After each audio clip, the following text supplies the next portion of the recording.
Hekayət yazıb pozan, kimin adıyla oxusan osan, kimin adıyla oxuyursan. Allahın yaradanın yer ərəbin, yəməz əbin, ya hansı bəndinin adıyla oxuyursan. Kimin adıyla oxusan osan, kimin adıyla oxusan osan. Oxu deyə yazır Quran, oxumağı əmr edir yaradan.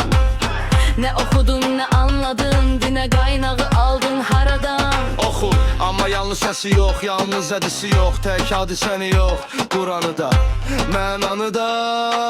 Oxu Quranı, oxu kainatı, oxu zamanı, oxu məkanı, oxu daşı, oxu torpağın yaddaşını. Oxu kitabı, oxu aləmi, oxu nabatı, oxu hər gizəmi. Quran oxu dirir, amma əzbərlə yox, təqlidlə yox, çünki dərk etməyən ağığı.